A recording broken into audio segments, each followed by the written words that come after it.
আসসালামু আলাইকুম রহমতুল্লাহি ওয়া বারাকাতুহু। আমার ভিডিওগুলো দেখতে থাকুন, দেখতে দেখতে ভালো লাগা ভালোবাসা হয়ে যাবে ইনশাআল্লাহ। খাবারে বিষ ক্রিয়ার আক্রান্ত নেতানিয়াহু, মাওলা যারা ধরে তাকে দৈরাইছে। যাই হোক, আসুন বিস্তারিত দেখি। খবর হচ্ছে দৈনিক ইনকিলাব।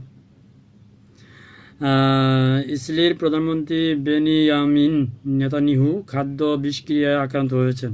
এখন তিনি সুস্থ হয়ে উঠেছেন। এমন অবস্থায় তিনি আগামী 3 দিন বাড়িতে বসে দপ্তরি কাজ চালিয়ে যাবেন বলে তার কার্যালয় জানিয়েছে। চিকিৎসার পরে সুস্থ হয়েছে। নেতানিয়াহু কার্যালয়ে এক বিবৃতিতে জানিয়েছেন, ৭৫ বছর বয়সী নিহু গত রাতে অসুস্থ হয়ে পড়েন। তার পানি শূন্যতা ও অস্ত্রে প্রদাহ ধরা পড়ে। তিনি স্যালাইন নিচ্ছেন এখন বর্তমান।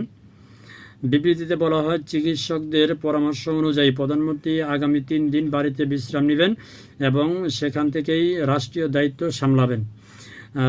ইসরায়েলের প্রধানমন্ত্রীর দেহে 2023 সালে একটি পেসমেকার বসানো হয়েছিল। গত বছরের ডিসেম্বরে তার মূত্রনালীতে সংক্রমণ ধরা পড়লে তার প্রোস্টেট অপারেশন করা হয়।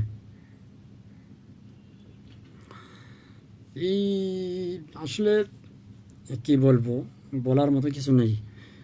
এই ব্যক্তিটা যদি মারা যান, এইরকম আরেকটা ব্যক্তি এখানেই এসে দাঁড়াবে। কারণ আপনারা আমি বিশেষ করে আমি যতটুকু জানি বা দেখছি, বিগত মানে মোট কথা বললে চলে যে আমার এই জন্মের পর থেকে আমি মানে শুনতেছি এই সিলেট যুদ্ধ।